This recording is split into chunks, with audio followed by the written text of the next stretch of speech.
Sí, ¿qué tal? Buenas tardes a todos, buenas tardes, noche, toda esta tardecita noche. Le agradezco sobre todo a la Escuela Argentina de Negocios por este espacio, por charlar un poco, por juntarnos a pensar un poco, ¿cierto?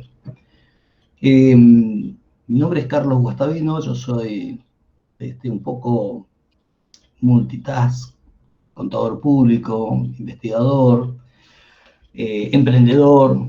Estamos lanzando una plataforma con Fidecom que después les voy a invitar a todos para que puedan participar. Es una plataforma donde vamos a hablar de todos estos temas también, en conjunto con las distintas universidades.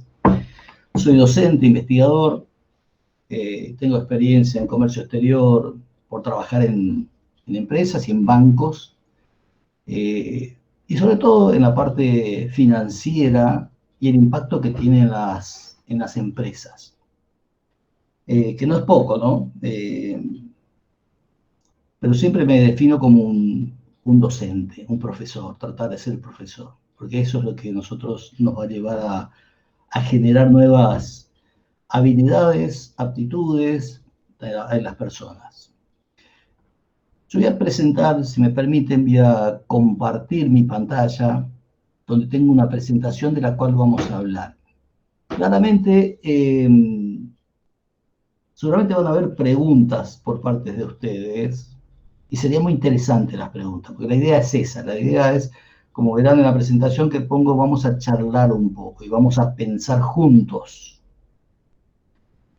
Así que si las preguntas ustedes las van escribiendo en el chat, después María la va a ir recopilando seguramente, y si quieren armamos una especie de debate luego acerca de estas situaciones. ¿Son todos de Argentina o hay alguno que no es de este país, nuestra Argentina?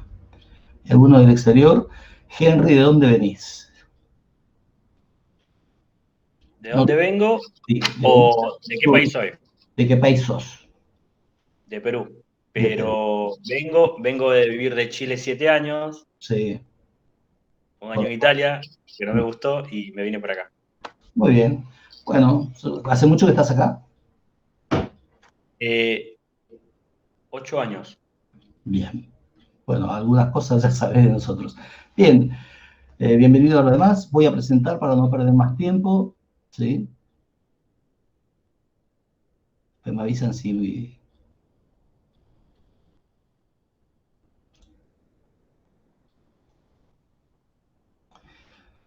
La pregunta del millón en virtualidad. ¿Me están escuchando y están viendo lo que estoy presentando? Perfecto. Muy bien, Sí, perfecto. sí, se escucha perfecto, Carlos. Muy bien, muchas gracias. Bueno, este es el título: la importancia del comercio exterior y el escenario actual y su impacto en los estados financieros. Cuando hablo de escenario actual, claramente hablo de escenario actual, pero en Argentina, ¿cierto? O sea, ¿qué nos pasa a nosotros con el impacto en los estados financieros en nuestras empresas? Ahora van a ver por qué del título. Esta charla lo organicé de la siguiente manera. O sea, un chapter cero, un bloque cero, donde vamos a hablar, a definir qué es el comercio exterior, por qué estamos hablando de esto, la importancia que tiene. El segundo bloque va a ver de dónde venimos, o sea, sobre todo Argentina, de dónde viene, por qué estamos acá. Si estamos en esta situación y queremos analizar la situación actual, tenemos que claramente darnos vuelta y ver cuál es el camino que recorrimos para estar acá. ¿Sí? En ese sentido, vamos a definir luego dónde estamos y el impacto que tienen las decisiones que estamos tomando en las finanzas o en los estados financieros, contables y financieros de las empresas locales. Lógicamente, esto lo pongo siempre para un poco decir que no tenemos ninguna respuesta a su pregunta. Para cuando ustedes ven a personas que tienen una respuesta segura hacia algún punto, sobre todo en las ciencias económicas, y empiezan a dudar un poquitito, porque en realidad las soluciones las vamos a buscar juntos. La idea es justamente generar más preguntas. A partir de las preguntas y las dudas que vamos generando es donde vamos a ir buscando soluciones. ¿Sí? La respuesta está en todos nosotros y nadie más va a poder decirnos qué tenemos que hacer una vez que conozcamos este hecho. Entonces, como vemos acá, nuestros magos, si alguno si vio alguna esta serie o esta película, seguramente sabe de qué estoy hablando, cada uno tenía una función principal. Entonces, en la unión de todos va a estar, digamos, encontrar la solución, esa magia que se haga real, sobre todo en esto que es comercio exterior, que es tan complejo, finalmente. Y hay que buscar soluciones, porque no intervienen uno solo, intervienen un montón de elementos, estados y personas, y bienes y servicios. Entonces, para incorporarnos y darle una, digamos, encuadrar este tema, tenemos que entender que el comercio exterior forma parte de la economía, ¿sí? Habla de necesidades y habla de expectativas. Necesidades sobre todo de las fisiológicas, si nosotros queremos ir a la pirámide de Maslow, ¿sí? Las fisiológicas, bueno, una serie de necesidades para cubrir que va a salir de algún punto hasta llegar, qué sé yo, la última necesidad, que es la de la realización, esa que nunca se logra, pero dentro de las necesidades económicas está, digamos, y por eso hablo de que a veces la economía es muy psicológica, esas ganas de tener de ambicionar algunos elementos, algunas cosas que deseamos, que algunos digamos, se aprovechan de eso y generan un exceso de, por ahí, una economía de consumo, sin pensar que podemos estar haciendo de daño en el otro lado. Pero el comercio exterior, que es lo que nos convoca en esta charla, es parte de esa economía. Y acá vuelvo a la psicológica. ¿Por qué? No me creen, observen, miren esto. O sea, los problemas que tenemos, se nos cae un buque que trae lleno de contenedores, se le agarra una ola o está mal estimado y se nos caen los containers. O algo que está muy fresco en nuestra memoria, ¿sí? El portacontainer de Evergreen que bloqueó el canal de Suez con miles y miles de millones de dólares. Estamos hablando de miles de millones de dólares que se perdieron porque estuvo varios días, como 12 días, bloqueando ese canal y no podían, y es, digamos, el sitio más económico para transitar y trasladar bienes a través de ese canal. Por otro lado, en la imagen de abajo tenemos el globo terráqueo que está siendo atacado o estamos conviviendo con una pandemia, un virus que nos está modificando la vida a todos. Por algún lado nos genera alegría, por otro lado nos genera amargura y tristeza. Y ahí traje otra imagen donde dice pusimos dólares y queremos dólares, esto de Argentina 2020-01, o sea, 2001, la gran crisis que tuvimos. ¿Por qué surge esto? Pusimos dólares y queremos dólares. Si nosotros tenemos pesos, ¿por qué no pusimos ahí, pusimos pesos y queremos pesos? Estamos hablando de una moneda que es extranjera, pero es la moneda que maneja el comercio mundial. Junto con el euro, junto con el yen, son aquellas que después vamos a llamar divisas. Son los patrones que hemos elegido y son en los cuales generalmente, sobre todo en nuestro medio local, queremos resguardar nuestro patrimonio. ¿Y de dónde surgen los dólares? Y ahí está la cuestión, o sea, la más genuina fuente de financiamiento o fuente de obtener los dólares va a ser finalmente la exportación, que forma parte del comercio internacional, del comercio exterior. En la cajita junto al globo terráqueo que está ahí arriba quise simbolizar a una pyme que quiere salir a exportar, porque podemos tener distintas empresas y distintas entes que juegan en el comercio internacional. Podemos ser un país agroexportador, como estamos siendo en muchos casos, entonces vamos a depender de la figurita que está abajo y a la derecha, que ahí está simbolizando a la bolsa de Chicago, esa bolsa de Chicago donde los commodities están teniendo un precio transparente. Y cuando hablo de transparente, no hablo de la transparencia que ustedes pueden llegar a imaginarse, sino transparente porque es el precio que fija el mercado, punto. Yo no puedo fijar otro precio. Entonces depende, ya no soy formador de precios, dependo de de ese gran mercado internacional. Y el comercio exterior, digamos, se define como el intercambio de transacciones, ventas, compras de bienes y servicios entre dos o más países o regiones y bloques. Cuando hablamos de regiones y bloques, claramente podemos hablar el Mercosur, sí, que está formado por determinados países de América del Sur, con la Unión Europea, por ejemplo. Porque a veces cuando nos unimos tenemos un poco más fuerza negociadora. ¿Quiénes intervienen finalmente en el comercio exterior? Y el comercio exterior, primero, o sea, como cualquier comercio, como si yo voy al kiosco, va a haber un vendedor y un comprador. Y va a haber algo que no me interesa a mí, por eso entré al kiosco. Quiero hacer una mercadería o un bien. Bueno, acá van a intervenir un comprador, un vendedor, un bien o un servicio que se debe abonar. La diferencia es que estamos en distintas jurisdicciones, o sea, distintos países. Que quiere decir que yo ya no puedo apropiarme en el momento de la cosa, sino voy a necesitar que vengan a intervenir otros operadores logísticos, agentes económicos, forwarders, para que yo pueda tener eso que deseo para hacer tal cosa que está en otro lado. Por otro lado también, ¿vale? Hay que pagar, entonces van a intervenir, como estamos en distintas jurisdicciones, distintos países, con una moneda única, que es diferente a la de mi país, voy a tener que transaccionar con una entidad financiera. En este caso, bancos. Un banco de allá, un banco de acá. Pero no termina ahí la cosa.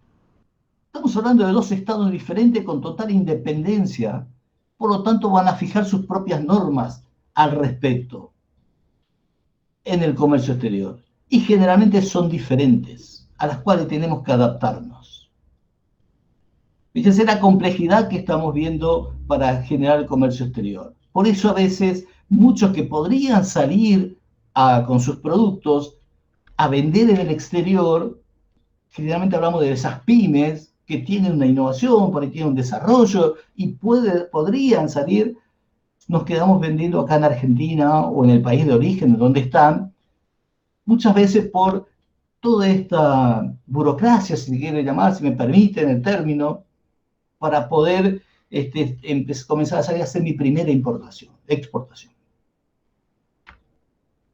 Y fíjense, agregando más leña al fuego, o nafta si quieren, este diagrama que he puesto acá es un diagrama de pago a través de una carta de crédito. O sea, sabemos que en el comercio exterior hay distintas formas de pagos. Cartas de crédito, la segunda más segura. Luego tengo cobranzas, tengo órdenes de pago. La más segura es el pago adelantado. Donde aquí vemos que intervienen bienes o servicios, documentos y, lógicamente, el dinero, el pago. Hacemos todo un circuito donde el importador va a tener su banco, el exportador va a tener su banco, los bancos van a estar en contacto para cobrar el bien o el servicio, y según el desconocimiento, la confianza que haya, vamos a necesitar quizás la intervención hasta de un tercer banco, un tercer país. Imagínense, por ejemplo, Argentina, con una historia de default, que ahora en un ratito vamos a hablar, les voy a mostrar nuestra historia. Si yo quiero salir a importar algo de un país X, y ese país va a decir, che, Carlos Guastavino, yo la verdad no te conozco, pero sí te quiero vender, pero no sé quién sos. Entonces dice, decide a tu banco que me abra una carta de crédito que me asegure el pago, así yo no pague. Pero después ese tercer país dice, ojo que esto es Argentina, y Argentina tiene una historia de default, y entonces vamos a pedir a un país tercero, otro país, que incorpore a otro banco que, digamos, garantice ese pago. Si no pago yo, si no paga el banco, si no paga el país, lo paga ese tercer banco. Entonces los costos se van a las nubes. Esto para ponerlo en contexto la complejidad del comercio exterior, para entender un poquitito. ¿Sí? Esta es la primera parte, el primer bloque. ¿Qué es el comercio exterior? ¿Quiénes intervienen? ¿Qué cosas nosotros vamos a tener que tener en cuenta en el momento de comercializar con otro país o con otro individuo o empresa que está en otro país? Y para la segunda parte, esta que es de dónde venimos, vamos a hablar un poco de nuestro país. Siempre me gusta incorporar y ver, ¿sí?, la proa, de nuestra fragata Libertad y también nuestro himno. ¿Sí? Nuestro himno, donde la parte no cantada dice que de los nuevos campeones los rostros Marte mismo parece animar. La grandeza se anida en sus pechos y a su marcha todo hace temblar. Se conmueven del Incas las tumbas y en sus huesos revive el ardor, lo que ve renovando a sus hijos a la patria, al antiguo esplendor. ¿Dónde están? ¿Dónde estamos? ¿Qué estamos haciendo para no revivir esas estrofas del himno? Por ejemplo, producir, generar valor agregado, vender ese valor agregado, vender trabajo al exterior, que ingresen divisas con trabajo argentino, un círculo perfecto. Y siguiendo esta temática, ¿sí?, de dónde venimos, sabemos que en 1810 hubo un primer intento de grito de libertad, en 1816 la independencia, etc. Después viene un gobierno, el primer gobierno de Bernardino Rivadavia, por eso el sillón presidencial se llama sillón de Rivadavia. En 1824 toma 1.000.000 de libras esterlinas de préstamos. El primer préstamo que tuvo Argentina, que quedó en default, o sea, tomamos el primer préstamo y ya tomamos el primer default, 1.000.000 de libras esterlinas, de las cuales solamente nos dieron 560.000, porque lo que resta para llegar al millón, ¿sí?, esas 440.000 libras esterlinas quedaron en Inglaterra, en la Baring Brothers, y en realidad en efectivo solamente llegó 60.000 dólares, 60.000 libras, perdón, el dólar no existía todavía.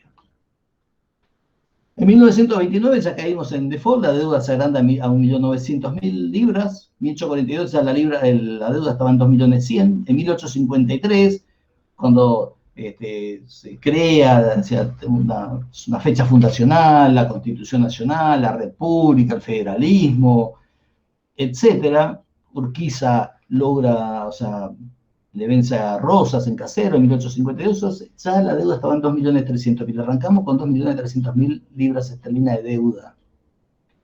Luego, 1865, y entre esa toda la década del 80, ¿sí?, la generación del 80, Sarmiento y demás, toman préstamo para los ferrocarriles, para hacer una serie digamos, agrandar la nación, si se quiere. No quiero entrar en una polémica, porque seguramente en algún momento eso podría ser polémico, para qué usamos a veces el dinero. Y fíjense que sube, y ya a fines del siglo estamos en 71 millones. No es poca cosa, ¿no? ¿No les hace, a los que tienen un poco de referencia local actual, no les parece que es muy parecido? Otra vez nos está pasando. Se cancela, no hay fecha cierta, si en 1904 o quedó una parte remanente para el 46, 51. No voy a seguir con la historia, porque los voy a aburrir, pero ahí es donde venimos. Vamos a algo más actual. Es un análisis que hice donde analizo a 3 países, Brasil, Chile y Argentina, y parto del año de mi nacimiento en 1962. En 1962 los 3 países tenían el mismo PBI, muy parecidos. El PBI sabemos que es el Producto Bruto Interno, es la suma de todos los productos que nosotros, bienes y servicios que hacemos en el país. Ahora, en 2016, ahí tenemos, digamos, la línea más positiva, la que más sube es la de Brasil, la azul es la de Argentina, la naranja es la de Chile. Fíjense qué nos pasó, qué pasó si teníamos el mismo PBI que Brasil, y Brasil no tenía ni siquiera energía eléctrica, mucho tiempo.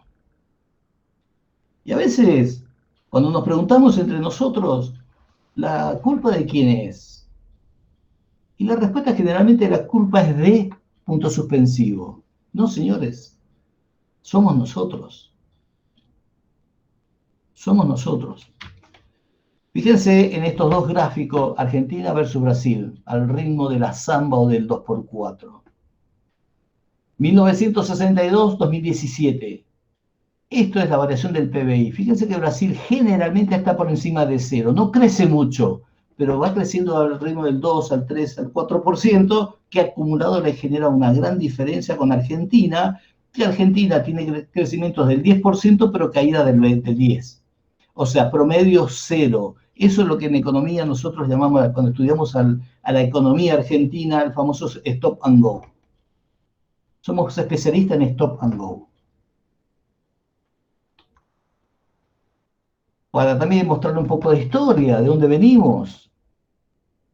Algunas personas, muchos son muy jóvenes ustedes, otros solamente conocerán, ¿sí?, la historia nuestra, la reiteración o la repetición en la tapa de un diario de lo que nos ha pasado. Dolarizar la economía, salir de la crisis, negociar un ajuste más, hacer un blindaje de 40.000 millones de dólares, ¿sí?, devaluación y desdolarización, cambiar el modelo. Cualquier parecido con lo que está pasando, y sin tomar nada de política, sino simplemente lo que está pasando, es pura coincidencia. Parece que el rey de la noche y los caminantes blancos, ¿sí?, salieron a atacarnos. O sea, alguno que haya visto Game of Thrones, ¿sí?, cuando fueron por la raza humana que estaba destruyendo sus bosques y demás.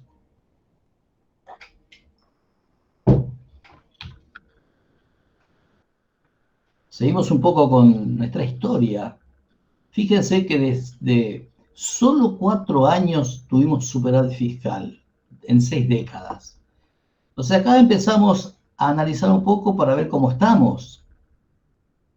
Si en 4 años, de 60, tuvimos superávit fiscal, siempre tuvimos déficit fiscal, tuvimos que salir a cubrir ese déficit fiscal de alguna manera, tomando deuda, emitiendo más. Pero no se pensó en cubrir ese déficit fiscal quizás con un cambio en la estrategia de las exportaciones. Siempre hablamos en un modelo, en economía se habla de sustitución de importaciones. Cuando hablamos de sustitución de importaciones estamos hablando de hacer lo que compramos, sustituimos, no importamos, lo hacemos nosotros. Opinión personal, es un gran error. Lo que tenemos que hacer es sustituir exportaciones. Sigamos comprando lo que nosotros no somos capaces o eficientes para hacer. Hagamos algo en lo cual nosotros sí somos eficientes para hacer, generemos un valor agregado y conquistemos el mercado global con los productos nuestros. Que es como generalmente piensan si nosotros vamos a analizar particularmente a países como Japón, China ahora, y otros países. Si no, vamos a seguir con la misma crisis. Esto es la evolución del déficit fiscal. ¿Sí? Esto está sacado, estos datos han sacado del Ministerio de Economía y del INDEC, aquellas instituciones en las cuales debemos confiar por los datos que nos entregan. Fíjense lo que es el resultado fiscal.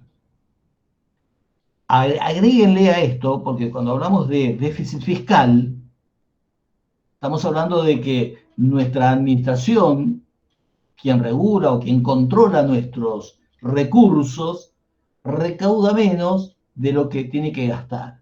Ahí nos podemos hacer un par de preguntas. ¿En qué estamos gastando? ¿Sí? ¿Y en qué estamos recaudando? Porque acá hay dos cosas. Si estamos gastando mal, pero también estamos recaudando por ahí mal. O sea, si estamos presionando con los aspectos tributarios a nuestras empresas, ¿cómo van a tener posibilidad de desarrollarse para comercializar en el exterior? Ahora en un ratito vamos a hablar qué está pasando, por ejemplo, cuando yo exporto 3 camioncitos de soja, o cuando exporto algún producto, una máquina agropecuaria, o cuando tengo que importar. Estamos delante de Darth Vader, pero Darth Vader, los que vieron la saga de Star Wars, en realidad era un Jedi. Se transformó en lo que es el Darth Vader, ¿no? Se fue de la fuerza. Nosotros tenemos que recuperar, o sea, nosotros tenemos nuestro Darth Vader en nosotros mismos, tenemos que darnos cuenta y empezar a cambiar esa manera de pensar.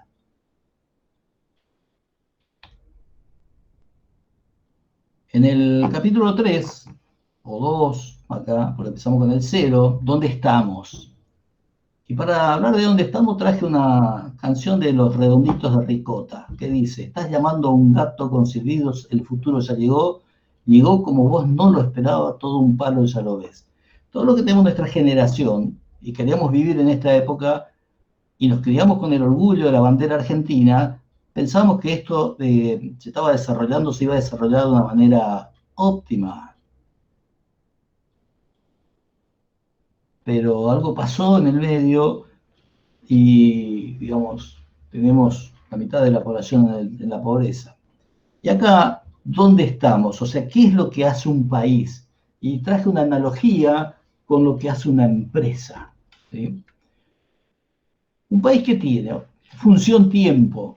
En esa función tiempo, el país que quiere va a buscar crecer, debe buscar crecer. ¿Por qué? Porque se van incorporando nuevos jóvenes al mercado laboral, hay nuevas demandas, tenemos que ofrecer nuevas cosas, tenemos que producir, y para eso, ¿qué tenemos que hacer?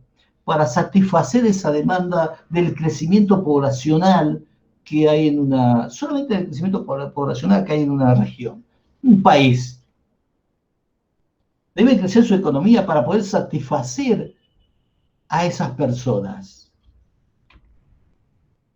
Entonces, la estructura, esto vendría a ser como un balance, si se quiere, de activo, pasivo, patrimonio neto, pero vamos a hablar de gastos, ese activo, los recursos que tiene el Estado que debe ofrecer a su población para el desarrollo pueden ser de corrientes o estructurales.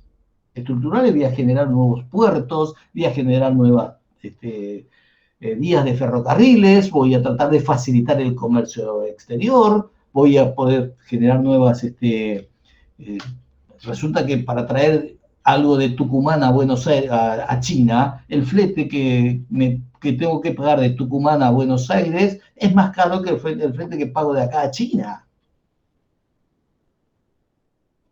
O sea, entonces, ¿qué le dejas para la economía regional?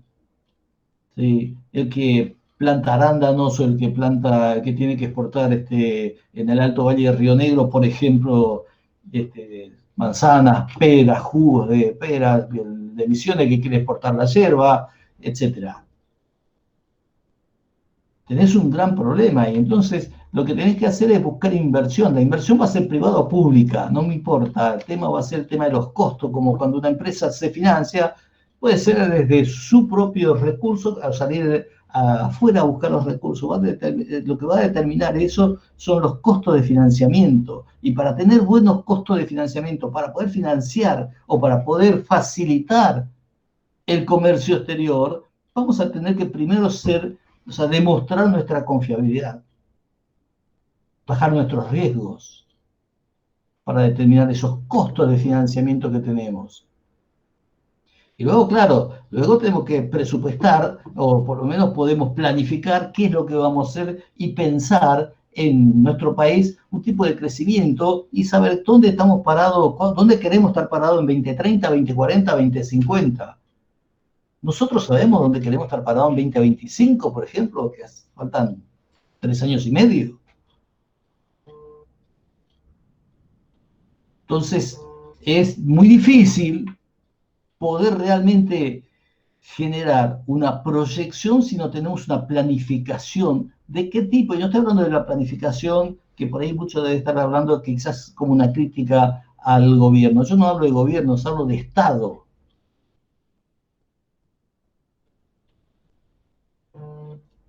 ¿Dónde están los recursos? O sea, ¿cómo voy a reconvertir mi industria, mi pyme, para poder avanzar y generar esos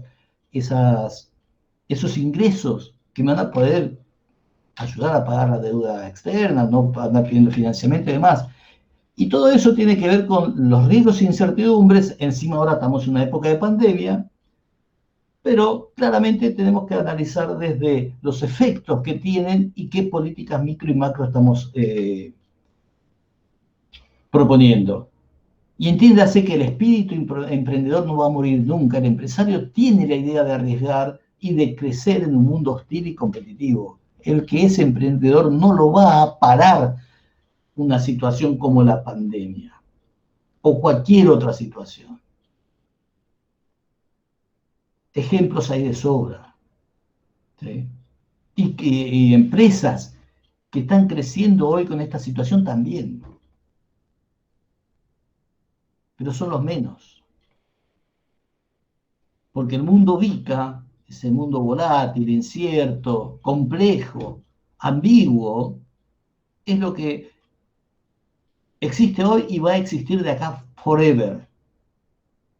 No hay posibilidad de que no tengamos un mundo VICA. ¿Por qué? Porque ahora los cambios son mutantes, disruptivos, inmediatos. El mundo se acortó, se achicó, o sea, las comunicaciones han acelerado decisiones,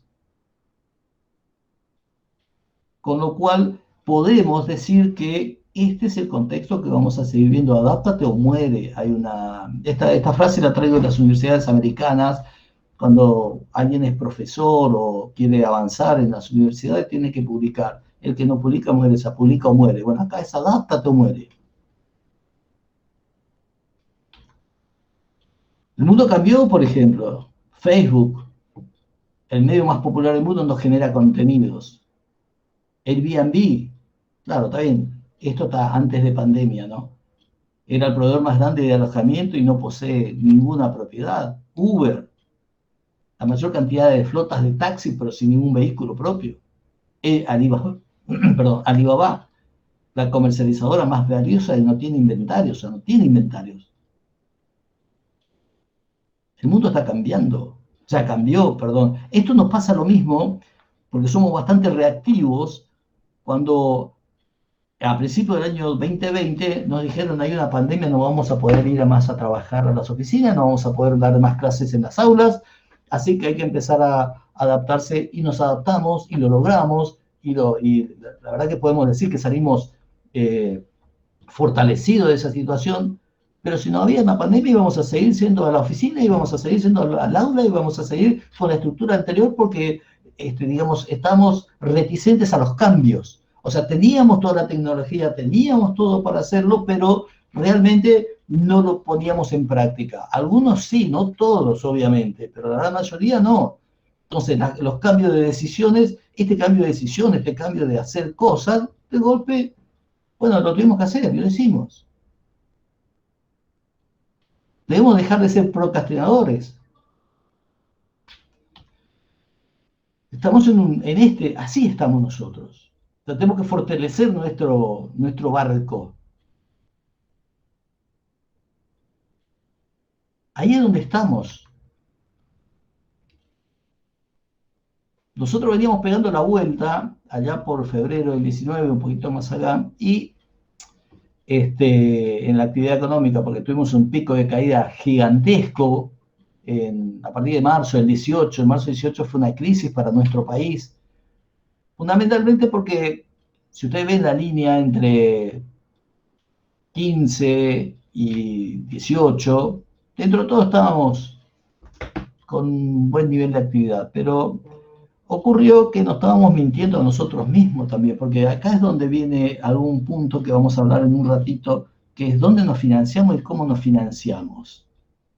Si a mí me viene a financiar capitales que son golondrinas, o capitales que son de aquellos que se asustan si se van, o vienen a buscar una tasa de ingreso muy especulativos, claramente se van a ir. Pero ¿qué pasó en febrero del 18? En febrero del 18 hubo una decisión económica del gobierno americano, donde en ese entonces el presidente Donald Trump decidió esterilizar la plaza de dólares, porque había mucha emisión producto desde digamos, el ataque a la Torre Gemela en 2001, más la crisis financiera de 2008, que es la famosa crisis de la hipoteca subprime, el gobierno americano tuvo que salir a financiar a empresas y emitió entre George Bush hijo, Barack Obama, una cantidad de dólares, el dólar era muy barato, estaba inundado el mercado de dólares, entonces pusieron la aspiradora. Cuando pusieron la aspiradora, lógicamente sabían que los países, en ese caso nosotros éramos país de frontera aún, pero sí, no éramos emergente, no íbamos a poder sostener esa falta de dólares, se fueron a lugares más seguros. Entonces ya no hubo financiamiento para la actividad económica, se empezó a caer, se cayó a pedazos. En ese entonces también empezamos a trabajar desde otro punto, pudimos, digamos, aquellas calificadoras internacionales marcaron que Argentina no era un país de frontera, sino era un país emergente, entonces podía recibir otro tipo de financiamiento. Bueno, empezamos a mejorar un poquitito. Les aviso que esta semana o la semana próxima nos van a volver a declarar país de frontera. Por lo cual no sé si es tan malo en este momento de la crisis. Eso es lo que pasó en esos años. Fíjense lo que eran los resultados primarios y el financiero en millones de pesos argentinos. Salvo un pequeño 2019, estamos siempre por debajo de cero. Siempre por debajo de cero. Ese es el lugar donde estamos. ¿Y qué pasa con estas reservas internacionales? Pues todo esto tiene que ver con el comercio internacional, porque ¿de dónde van a salir las reservas?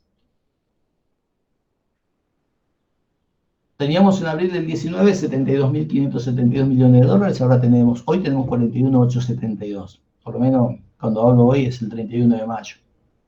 Hay una caída fantástica, pero es lógica. Estamos en pandemia, tuvimos que pagar algunas deudas, etc. O sea, dentro de todo es justificable esa diferencia.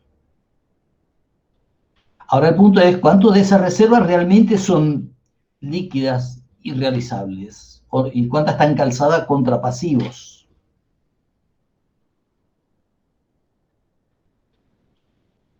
O sea, líquidas estaríamos hoy alrededor de los 10.000 millones de dólares. La producción industrial siguió el ritmo que le estaba contando recién a ustedes, el de la actividad económica, porque la actividad industrial es una de las principales generadoras de divisas y de fuentes de trabajo y de esa actividad económica que necesita el país. Claramente alguno de ustedes me va a decir, ¿y qué pasa con...? Porque acá hablamos de producción industrial. Los servicios son realmente también muy importantes. Los servicios siguen funcionando más o menos en línea, ha caído la demanda por tema de la pandemia, pero los servicios necesitan otro tipo de estructura para funcionar, no es una industrial. También los servicios son más difíciles a veces hasta de controlar en el contexto internacional para generar, digamos, dónde va a parar ese dinero, esos fondos que corresponden a esos servicios. Vamos a hablar también por algo, en este momento, el G7 está queriendo o está insinuando que va a instalar un impuesto global del 15, entre el 15 y el 21%, el presidente Biden quiere que sea el 21%, otros quieren que sean del 15%, ¿por qué? Porque las empresas, generalmente las de servicios y demás, o sea, van a tributar a países de baja o nula tributación o sea, de baja porcentaje o alícuota de impuestos, con lo cual dejan al país de origen sin la recaudación. Entonces un impuesto global cubriría eso. Esto va a traer mucho ruido a nivel internacional. Todavía no está, o sea, eso se está hablando en este momento en el G7, en la OCDE y demás. Y cuando hablamos de dólares hace un rato, estamos hablando de la moneda mundial, o sea, el 62% del comercio internacional es en dólares y el 25% en euros. Después hay otras monedas. Y fíjense la relación que hay ahí entre la tasa de desempleo, la tasa de interés y demás.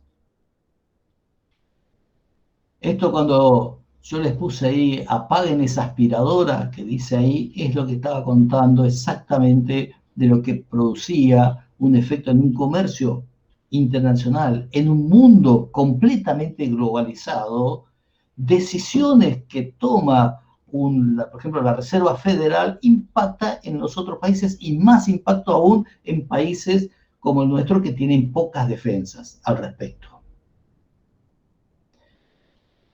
Estábamos hablando también de otra política económica que se ejercía en nuestro país en ese entonces, completamente diferente a la que se está ejerciendo hoy. Volvemos al estimador mensual de actividad y la caída. Quería mostrarle mucho porque en realidad se había empezado a remar en dulce de leche, como se dice popularmente. Hablamos del 19 para seguir, digamos, para sostener eso. 2020 nos cayó una pandemia.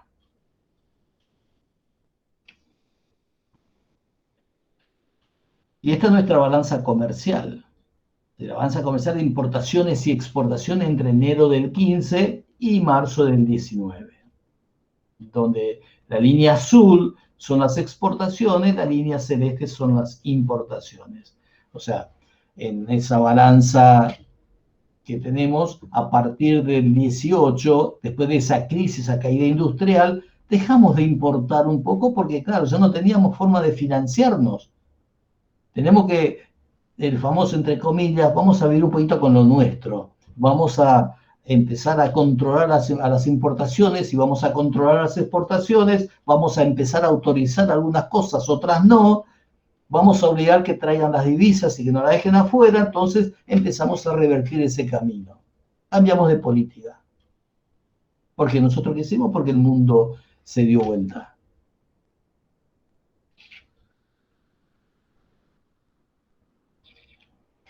Y esta es la realidad. ¿Cuánto cuesta salir al mundo? De eso les quería hablar hace un ratito, o sea, de cuánto está costando salir al mundo a una pyme. Hoy, por ejemplo, con la pandemia, la debilidad de la actividad global, los riesgos nuestros domésticos, unas tasas elevadísimas, porque ahí también tenemos unas tasas que son elevadas a nivel internacional para Argentina debido a su riesgo país. 1000 y pico de puntos básicos. O sea, mínimamente 11 o 12 puntos por encima de tasa de interés me voy a financiar por encima por ejemplo, un país desarrollado. Las tasas elevadas de Argentina. Tenemos una inflación que en lo que va del año está cerca del 30% a mitad de año, cuando la meta, 25, 24, 26%, perdón, cuando la meta global era del 29%. Que el año pasado fue del 40 y pico por ciento, o sea, 42, 43% de inflación. Este año mínimamente lo estamos igualando. El tipo de cambio, si yo, por ejemplo, le pregunto a cualquiera de ustedes, ¿cuál es el tipo de cambio peso dólar que hay en la Argentina hoy? Automáticamente me van a decir, ¿cuál de todos? Bueno, si hablamos específicamente del comercio exterior, bueno, hay un tipo de cambio oficial fijado por el Banco Central al que pueden acceder solamente los importadores y exportadores. Pero esos mismos importadores y exportadores que acceden a ese tipo de cambio, cuando salen afuera, fuera de ese circuito, tienen que lidiar con un tipo de cambio que no es el oficial y a su vez con la tasa de inflación que produzca distorsiones en los precios. Y luego el factor político, un año electoral, etcétera, son algunos de los factores que nos afectan. ¿Va a crecer el desempleo? Me pregunto. ¿La demanda se seguirá debilitando? ¿Qué pasa con la recaudación? ¿Seguiremos buscando rascando la olla tributaria? ¿Se van a hacer los ajustes de gasto para el déficit cero fiscal? Algo se está logrando en ese sentido. Luz al final del túnel hay siempre, ¿eh? Siempre hay luz al final del túnel. El tema es cuán lejano estamos de esa luz. Y mientras tanto, la pyme, la pequeña y mediana empresa, lucha entre aquellas tasas de interés, tipo de cambio, que muchas veces no las saben, o sea, como es tan variable, no la puede controlar porque claramente es bastante difícil medirlas.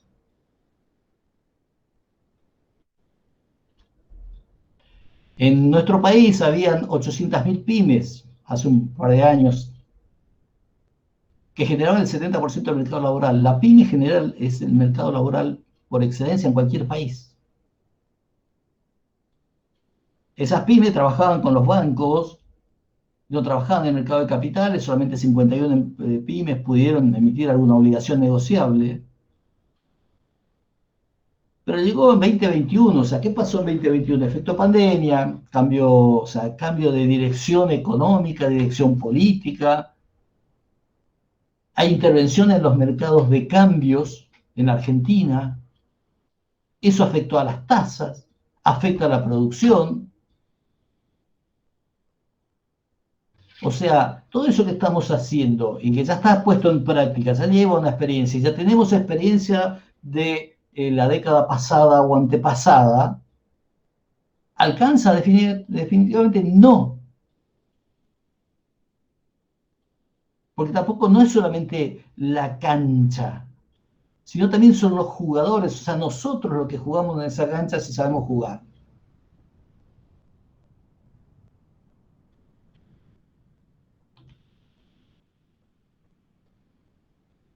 Esta es la parte de qué impacto tienen en las empresas todo esto. ¿Sí? Y acá traigo un centauro porque después vamos a hablar de Chiron. Chiron, que era hijo de Cronos, el dios griego del tiempo.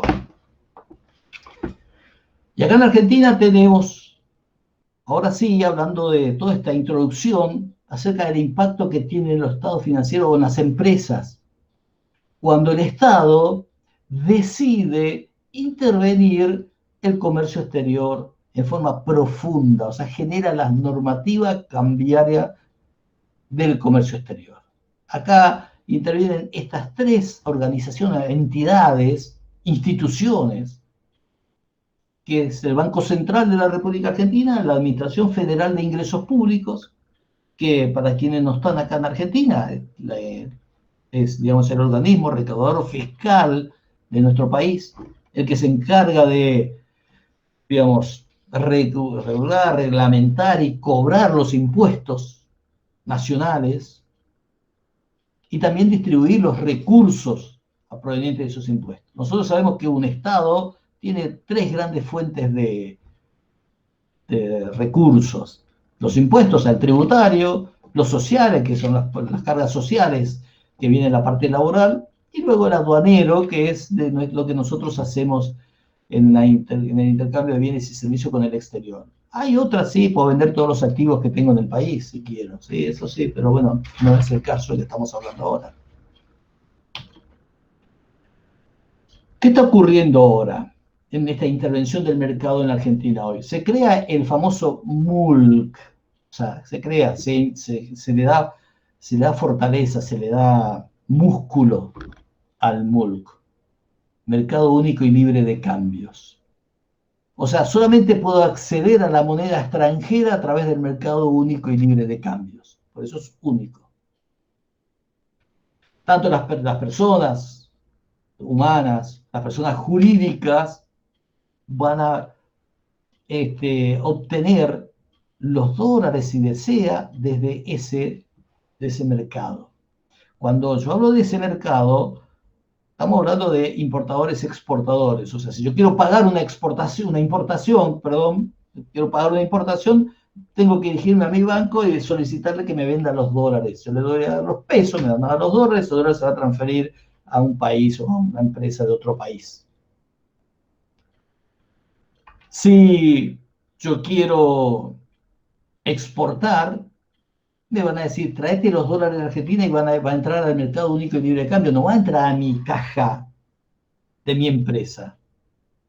Pero ¿cómo es esto? Entonces hay dos grandes sistemas que crea el Banco Central. Ya existía antes, no que lo crea ahora, sino simplemente lo desempolvó, lo adecuó a la época que estamos viviendo. Se llama Secoexpo, que es el seguimiento del cobro de las exportaciones. ¿Qué significa eso? Imagínense ustedes que tienen una empresa que quieren exportar o pueden exportar. ¿Por qué? Porque alguien le está demandando su producto en el exterior. Entonces, cuando yo voy a la aduana, o sea, hago el contrato, acordamos los precios, etcétera, fecha, puerto de salida, puerto de llegada, todo lo que nosotros entendemos por comercio exterior, tengo que ir a la aduana argentina y decirle, voy a exportar esto. La aduana argentina me va a generar un documento que se llama permiso de exportación, donde, bueno, me va a controlar la mercadería, me va a controlar todo lo que tiene que controlar para que o sea, se justifique a las normativas nuestras, a las normativas del país en cuestión. Pero acá vamos a hablar me va a decir, ojo, me tenés que traer la divisa de Argentina, no la puedes dejar en New York, no la puedes dejar en Ciudad de México, no la puedes dejar en otro lado, la tenés que traer a la Argentina. Hay una obligatoriedad de traer esas divisas a la Argentina. Entonces yo contento, me van a dar dólares. Entonces me dicen, no, porque esto va a pasar a un cierre de cambio. Cierre de cambio es la transformación que hago luego de negociar la cotización con la mesa del banco y me dan pesos. Me dan pesos. Bien, esos pesos van a estar al tipo de cambio oficial, o sea, en el mercado, o sea, afuera, el tipo de cambio, contado con líquido, lo que quieran llamarlo, pónganle 150 pesos. A mí me lo van a dar a 100. Para eso tuve que haber sufrido previamente cuando exporté si el producto mío está afectado a retenciones, o sea, me hacen una retención. Si exporto soja, por ejemplo, tengo 3 camioncitos de soja que llevo hasta la aduana agarra uno y me dice, estos corresponden a retenciones. Después, cuando viene el tipo de cambio, como el tipo de cambio, cuando yo tengo que plantar la soja, cuando tengo que abonar el terreno, cuando tengo que comprar una maquinaria para cosechar, esos precios están dolarizados, pero dolarizados del mercado, no dolarizados del tipo de cambio oficial. Entonces tengo un problema en mi balance, en mi estado de situación, en mi estado financiero, en el cual de esos 3 camioncitos me quedó uno solo, o uno y algo, y de ese uno y algo que me quedó, después me dice, pero me tenés que pagar el impuesto a las ganancias. Por lo cual me queda por ahí un camioncito. O sea, ¿y cómo se hace esto en el Secoexpo? Yo tengo que decir a la aduana, yo exporto este bien, y tengo que designar a un banco que va a hacer el seguimiento de ese permiso de exportación. Y según cuál es la posición arancelaria es el número, la nomenclatura a nivel internacional, donde hay un número que me identifica, mira, esta calculadora que tenés acá tiene la posición arancelaria tal. Y sé que cuando pongo esa posición arancelaria es esta calculadora, no es otra. Entonces, según el producto, tengo que traer en 15 días, en 30 días, en 60 días, 180 días, depende cuál es el producto, las divisas a la Argentina. Profe, Sí, yo me voy a retirar porque ya estoy por empezar la clase. adelante. Gracias por estar. Gracias. Entonces, cuando nosotros tenemos ese permiso de exportación y designamos un banco, el banco me va a decir a la fecha de vencimiento tenés que, digamos, hacer el cierre de cambio, traer los dólares. Y fíjense otro problema que tengo. ¿Qué pasa si yo vendo un producto al exterior y tengo la obligatoriedad de traer el producto a 30 días? ¿Sí? Y en realidad le tengo que exigir a quienes están en el exterior que me paguen 30 días. Y si en el mundo, en el globo, ese producto se está financiando a 60, me va a decir, mira, prefiero comprarle a otro país o vender a otro país donde el financiamiento es 60 días. Entonces yo por ahí me la juego, digo, dale, te lo vendo, no importa, pagame a 60 días. Entonces a los 30 días, ¿qué hago yo? Ingreso a la divisa por mi cuenta. Y para poder ingresar a la divisa por mi cuenta, voy a tener que salir al mercado a obtener esos dólares, por ahí lo obtengo a un precio mucho más alto. Después tengo el SEPA Import, que es un seguimiento de pagos de importaciones. Más o menos la rutina es la misma, solamente que acá, digamos, me van a pagar. O sea, yo tengo que pagar, por ejemplo, por importar, tengo que pagar. Entonces, ¿cómo hago? ¿Puedo importar lo que quiero? No. Hay algo que se llama SIMI. ¿Sí? SIMI, fíjese el nombre que le pusieron, Sistema Integral de Monitoreo de las Importaciones. Bárbaro, Sistema Integral de Monitoreo de las Importaciones. ¿Qué tengo que hacer ahí? Quiero importar, no sé, una caja de cambio porque voy a ensamblar para mis camionetas, con las camionetas que estoy armando. Entonces, tengo que pedir una autorización para que me autoricen a través de la SIMI, me autorizan la importación. Si tengo autorización de importación, si lo logro, puedo importar. Ya está, tengo la autorización del Estado para poder importar. Entonces, está todo regulado. A su vez, hay otro, ahí como ven, debajo de todo dice relevamiento de activos y pasivos externos. ¿Qué tengo que hacer? Todas las empresas deben declarar trimestralmente las deudas y los cobros que va a tener en el próximo periodo. ¿Por qué? Porque, bueno, ahí el Banco Central, cuando recibe esa información, ¿qué hace? Empieza a armar su flujo de fondos externos. ¿Cuánto van a ingresar de divisa? ¿Cuánta divisa van a salir? Entonces sabe más o menos, con esa información va a poder regular un poco las importaciones, las autorizaciones de las importaciones. O cambiar los plazos de las exportaciones, de los ingresos de las exportaciones.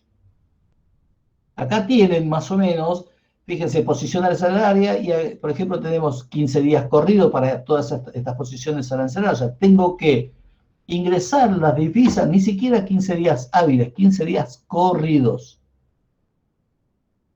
Hay de 60 días, 180 días, y después hay un programa que se llama Exporta Simple, que son para exportaciones de no mayor de 15.000 dólares, 600.000 dólares anuales, para que yo, cuando hago ese tipo de exportaciones, bueno, la puedo traer dentro de un año, pero la tengo que traer finalmente.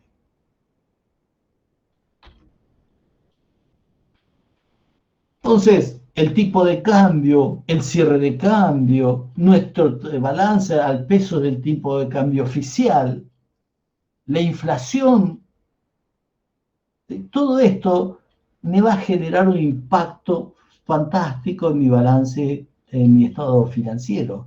Ni hablar de otro impuesto que aparece ahí que se llama el IVA, impuesto al valor agregado. ¿Qué hace un exportador? Un exportador cuando va a comprar materia prima para hacer el producto que exporta, ¿qué paga? Paga IVA. Cuando vendo al exterior, no vendo IVA, no se exportan impuestos. Entonces me voy quedando con un crédito fiscal enorme. Me estoy acumulando pesos que no lo puedo utilizar porque me lo tiene el Estado. Entonces le voy a pedir claramente que me lo devuelvan. Y existe la devolución, se hace una declaración mensual si uno desea. Hay que hacer una declaración mensual para que te acrediten el IVA, crédito fiscal para exportadores. Pero depende de muchas otras cosas, a que yo realmente esté en línea con todos los demás impuestos en el fisco, etc. Lo cual sabemos que las pymes, en general, siempre tienen algún problema. En su momento yo estuve tentado en hacer universidades, Estado, pyme, para que nosotros desde la universidad seamos el nexo entre el Estado y la pyme, porque la pyme tenía miedo de ir a pedir los créditos blandos al Estado debido a su mala situación en papeles, ¿no? Entonces le arreglábamos los papeles, era la universidad saliendo a la calle a ayudar, y también era para los alumnos avanzados un gran aprendizaje. Pero bueno, todavía no tuve éxito, quizás más adelante pueda tenerlo. Y encima, el 4 de junio, hace un par de días, hay una comunicación A7301. Fíjense que esto va a traer ruido más adelante. Esto ya se hizo hace 10 o 15 años atrás. ¿Qué significa? En algunos casos, si querés importar, te van a decir, podés importar, pero tenés que hacer una exportación de igual monto. Mira qué locura, ¿no? Esto se hizo y había empresas, trabajé en una, o sea, como asesor externo, que era una empresa que traía, por ejemplo, tela, porque era una empresa que hacía prendas y demás, y exportaba cebolla de allá de Río Colorado, ¿sí? Donde está la producción de cebolla, esta zona del sur de Buenos Aires y esa zona de Río Negro, La Pampa, por ahí, y exportaba cebolla, nada que ver con lo que hacía. Es más, las exportaciones las hacía por cuenta de terceros, para tratar de cumplir una normativa que te decía, si importás $10.000, tienes que exportar $10.000. No me importa de qué. Bueno, esta comunicación A7301, lo que todavía la estamos analizando, estamos tratando de ver cuál es el espíritu viene por este lado, pero para ver a quién le afecta. Con lo cual es otro impacto en los estados financieros de las empresas. Y acá, para ir finalizando un poco, tenemos esto es una encuesta que se hizo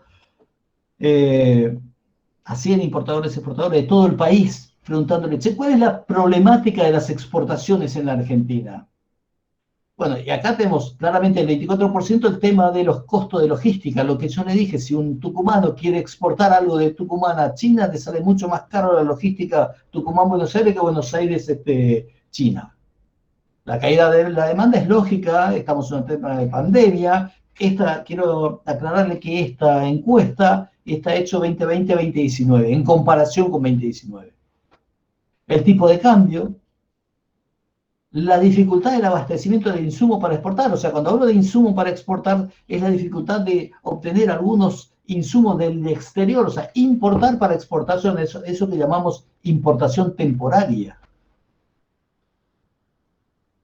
Sí, producciones no operativas, bueno, el resto son menores. Cuando hablamos de las importaciones, ¿cuál es el problema que surge con las importaciones? Son las CIMI, o sea, que me autoricen las CIMI para poder importar el 27%. Las restricciones cambiarias, el 26%. Entre esas dos tenemos el 50%. Luego, otra vez la logística. Los pagos de servicios en el exterior y demás.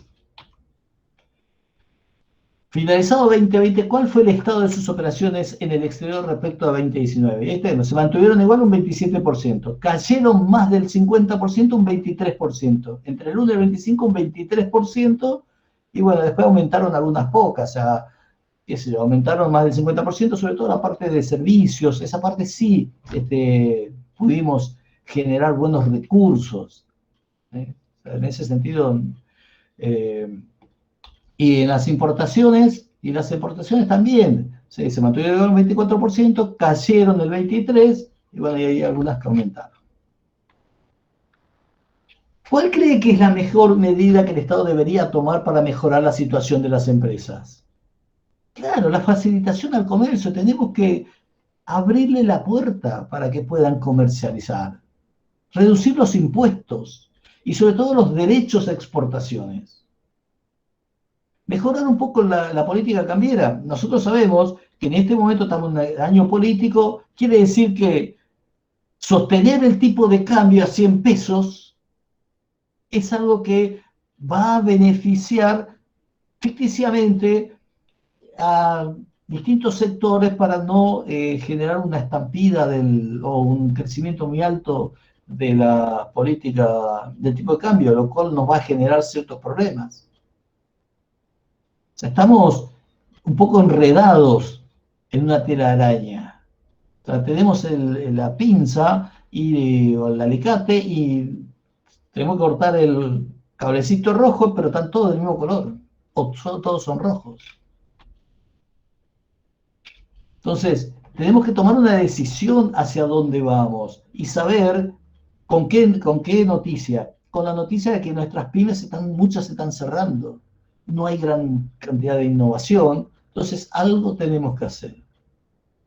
Pero sabemos cuál es el destino que perseguimos y ahora vuelvo a la primera parte de la charla o en ese cuadro que le dije, ¿sabemos qué queremos para Argentina 2025, 2030, 2040?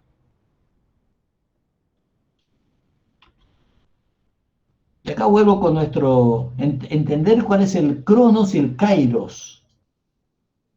¿Sí? El cronos es la hora, ahora son las 18:40, es el crono, en el dios tiempo, crono. Y el kairos es la línea de tiempo. ¿Dónde estoy hoy? Yo a las 18:40, ¿sí? En un día como hoy, que es 8 de junio, teniendo en cuenta hacia dónde voy y de dónde vengo. Ese es el kairos. Y nuestro Chiron es justamente, Chiron es el hijo de Cronos, ¿no? Ese centauro que demostré, ¿sí? Que trata siempre de acertar hacia dónde dispara la flecha. Y tenemos que entender también, vuelvo con el tema de la película que tanto me gusta, ¿no? Estar definidos y tener ese liderazgo para poder avanzar y tomar decisiones, pero entendiendo hacia dónde queremos ir. Sobre todo, entendiendo quiénes son los que producen, cuáles son los que producen la riqueza y nos van a generar esas reservas para poder hacer crecer al país. Para eso necesitamos innovación, desarrollo, cambio de política, o por ahí es una decisión seguir siendo un país que exporta, sigue exportando, no sé, productos primarios. Pero ya debemos saltar a generar una gran innovación hacia productos secundarios, pero sobre todo a servicios, porque estamos en la era del conocimiento. Eso es lo que nos van a demandar.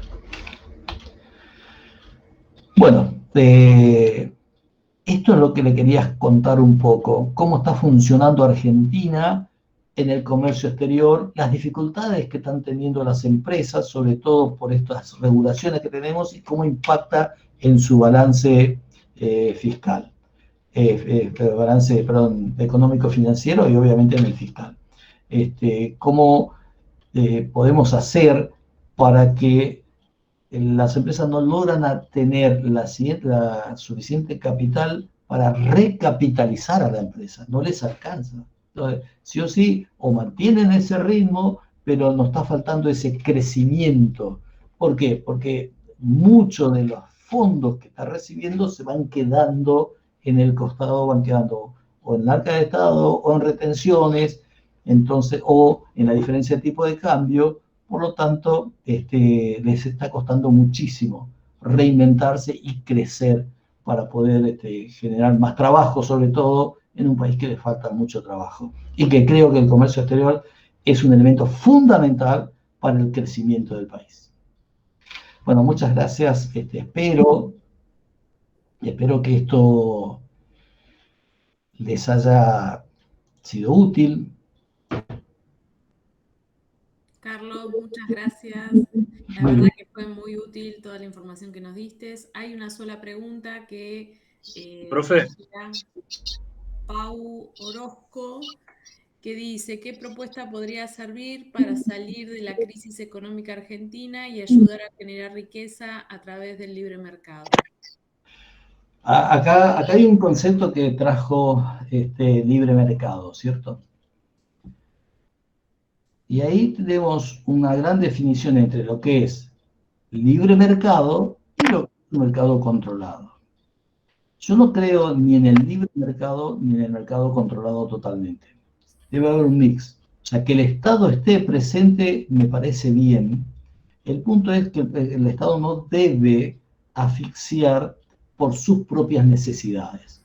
No tenemos un Estado que está actuando, o sea, está regulando, pero está regulando en exceso en función a sus propias dificultades de financiamiento, ¿cierto?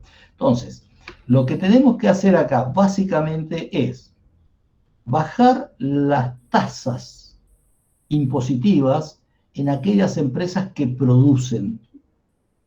bajar, por ejemplo, esa es una propuesta que ya lo había hecho hace mucho tiempo atrás, bajar los costos laborales.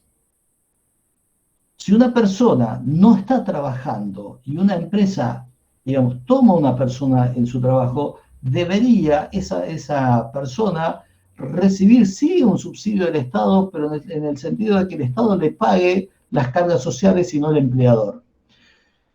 El empleador empezaría a pagarlas, esas cargas sociales, a partir del segundo año, tercer año, cuarto año, en un porcentaje incremental. Porque si no, el costo laboral es muy alto. Entonces, así como el Estado puede financiar a personas que hoy están lamentablemente sin trabajo o con necesidades primarias, me parece muy bien que haya determinados planes sociales, porque de eso se trata el Estado, pero también debería mirar un poco a aquellas pymes y todas aquellas que generan recursos para el país, de bajar un poco digamos, la parte impositiva y la parte social. O sea, fomentar eso.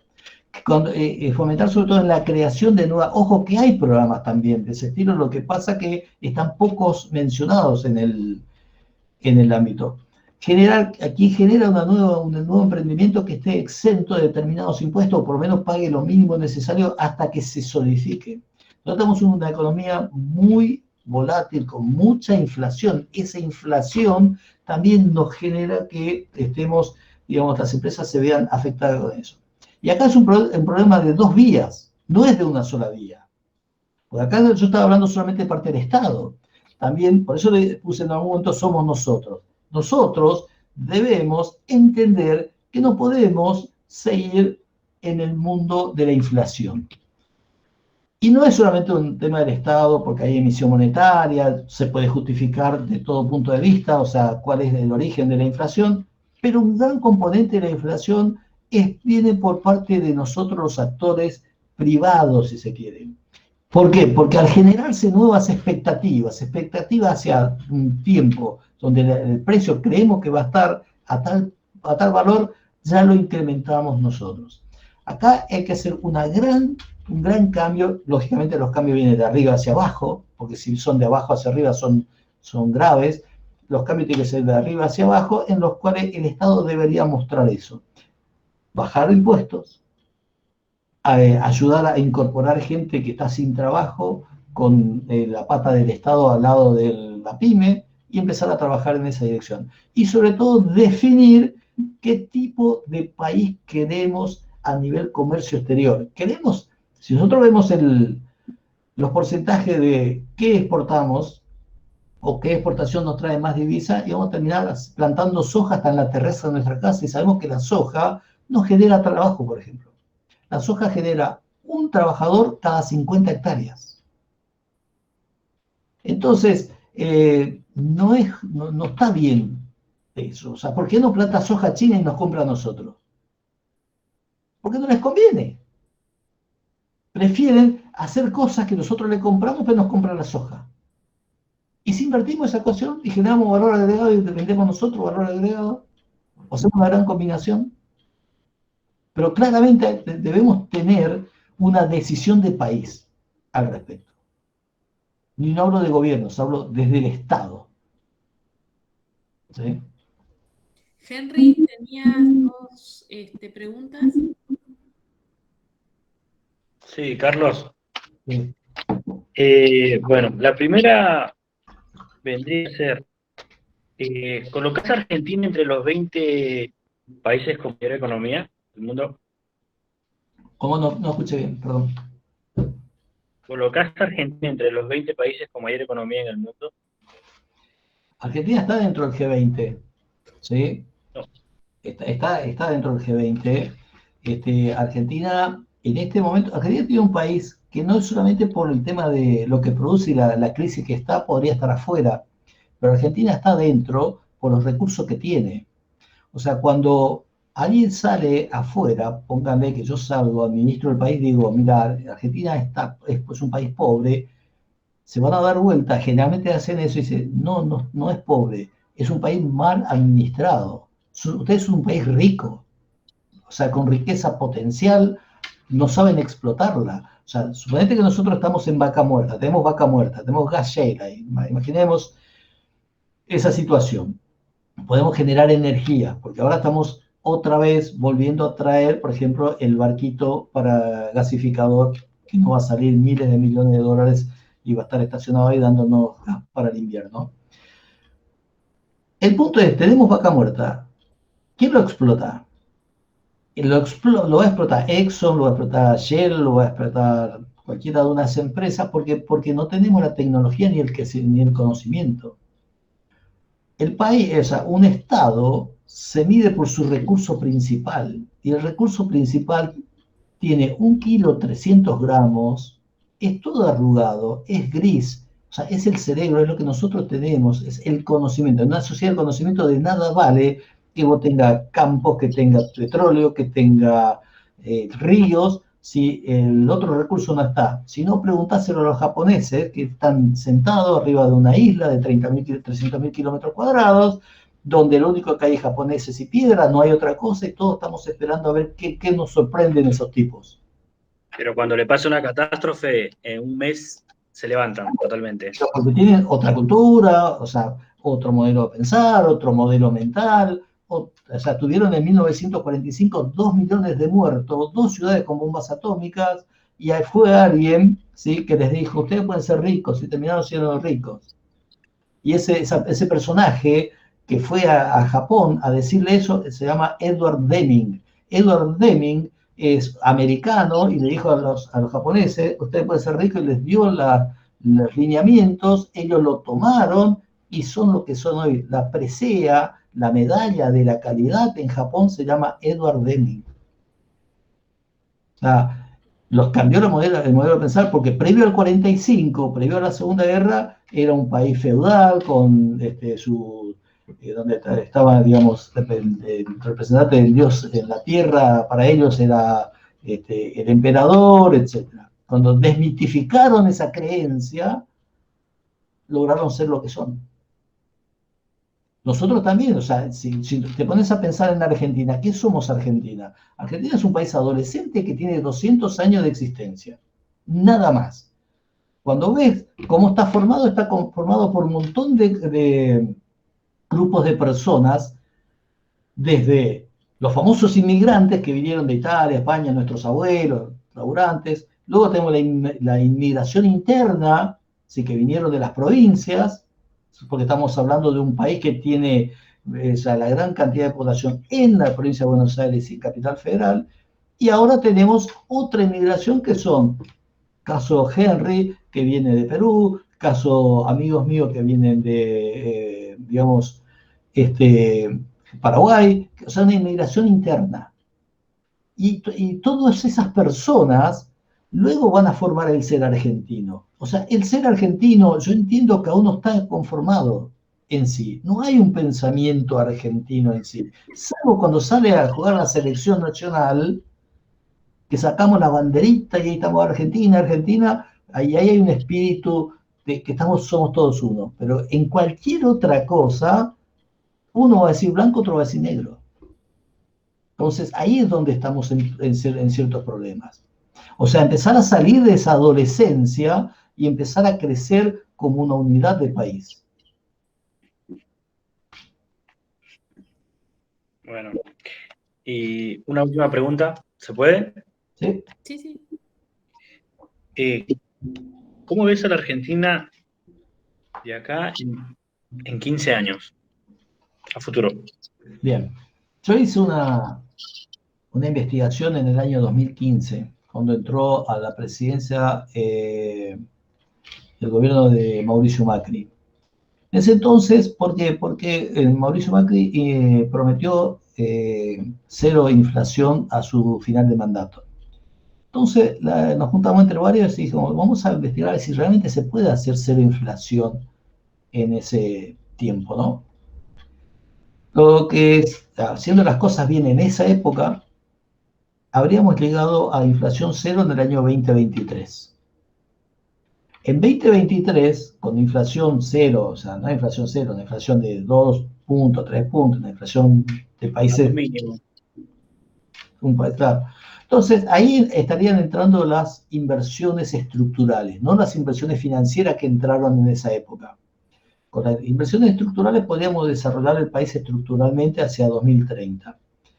Pero, ¿qué pasa? Ampliamos esa investigación y en 2015, si queríamos ver eso, viendo esa proyección, habría que cambiar los modelos educativos, ¿sí? Generar otros modelos educativos para desarrollar, para que la gente que está en 2015 estaba estudiando en 2030 iba a tomar el mando del país, o sea, en una empresa, en un emprendimiento, en un gremio, en lo que sea, político, sindical, donde quieras, iba a tener una especie de desarrollo que se estaba produciendo. Ese desarrollo terminaría de producirse recién en 2050, cuando vendría otra generación a hacerse cargo, y Argentina hubiese sido un país desarrollado allá en 2080. Para que te des cuenta, si hubiésemos hecho bien las cosas en 2015, no, o sea, tardaríamos 70 años para ser un país desarrollado de los que conocemos hoy, porque mientras tanto, todos los países siguen creciendo. ¿Y qué es un país desarrollado? Un país donde haya mínimos pobres, donde haya acceso a todas las, o sea, todo el mundo pueda tener acceso a la educación, todo el mundo pueda tener una vivienda, todo el mundo pueda tener, no estoy hablando de viviendas lujosas, que tenga, digamos, seguridad, que tenga cloacas, que tenga un montón de, donde el país esté realmente, donde se distribuya la población, no se aglomere en los conurbanos. Para eso había que desarrollar las economías regionales, y va a llevar todo ese tiempo. Entonces, si vos me preguntas hoy cómo lo veo a Argentina en 2015, primero tenemos que solucionar a dónde queremos ir. Porque yo te puedo hacer este volantazo. Entonces, 2023, cambia el signo imaginemos, ¿no? Juguemos un poco. 2023, vuelve a cambiar el signo político quien maneja el gobierno. Entonces, estamos yendo para allá, ahora vamos a ir para allá. Es un retroceso, no es un cambio, es un retroceso. Entonces, va 4 años, otra vez cambiamos hacia el otro lado. Es otro retroceso, y venimos de retroceso a retroceso, y solamente te voy a citar, y me voy a parar en 1983, retorno de la democracia. Gobierno de Raúl Alfonsín, no pudo terminar el mandato, tenía una política. Viene el gobierno de Carlos Saúl Menem, que viene con otra política. En 2001, crisis total, viene otro gobierno, el de Néstor Kirchner, con otra política. Luego viene el gobierno de Mauricio Macri con otra política. Ahora Alberto Fernández con otra política. Entonces, no tenemos decidido qué somos y hacia dónde vamos. Entonces, es necesario que tengamos una línea hacia dónde queremos ir, y luego podemos ir un poco más a la derecha, un poco más a la izquierda. Eso es obvio, pasa en todos los países y está perfecto. Ese intercambio de poder es lo mejor que te puede pasar, porque renovás el aire, el oxígeno, te haces más musculoso. Entonces, si nosotros no decidimos hacia dónde vamos a ir, es muy difícil que en 2015 estemos muy diferentes a lo que estamos ahora, en 15 años. Ahora, si nosotros decidimos hacia dónde vamos, estoy seguro que vamos a estar mucho mejor. Estoy seguro que vamos a estar mucho mejor. Recursos hay. El punto es cómo nosotros hacemos mover esos recursos a partir de, ¿sí? A partir de la educación, sobre todo, a partir de generar puestos de trabajo, y luego innovaciones y eso. Y para eso, por ejemplo, en la escuela secundaria deberían cambiar los programas y empezar a incluir educación financiera, educación tributaria, liderazgo, porque una persona que sale de la secundaria, por ahí no tiene la posibilidad de ir a la universidad, pero tendría que tener los mínimos conocimientos para salir a emprender, porque quizás sale a trabajar y no a estudiar. Entonces, dale las herramientas a ese individuo que sale de la secundaria, que hoy una persona que tiene 17, 18 años no es el de 17, 18 años de hace 40 años atrás. Claro, porque sale con otras aspiraciones también, ¿no? A que tener 18, 19, querés tener todo ya, lo mejor. Eso te va curando los golpes te va dando. Eso es lógico, porque es un problema de la edad. Eso es así, siempre va a ser así. Nosotros también, o sea, yo a los 17 años le discutía a mi viejo, cosa que me decía, este viejo no sabe nada porque él estaba criado de otro. Bueno, esas cosas son naturales, pero después con un par de golpes en la calle te levantás, un punto de tener resiliencia para seguir avanzando. Exacto. Bueno, Carlos, muchas gracias. No, Henry, gracias a vos. Bueno, si alguien tiene alguna pregunta más, Si no, lo liberamos a Carlos. Muchísimas gracias por tu presentación. Muy interesante todo el tema y muy bien desarrollado y muy claro. Gracias. Gracias, María. Gracias a todos. Hasta luego. Muchas gracias, excelente charla. Gracias, Marina. Muchas Gracias, profesor. Buena charla, profe. Buenas noches. Alan, Chofío. Buenas noches. Buenas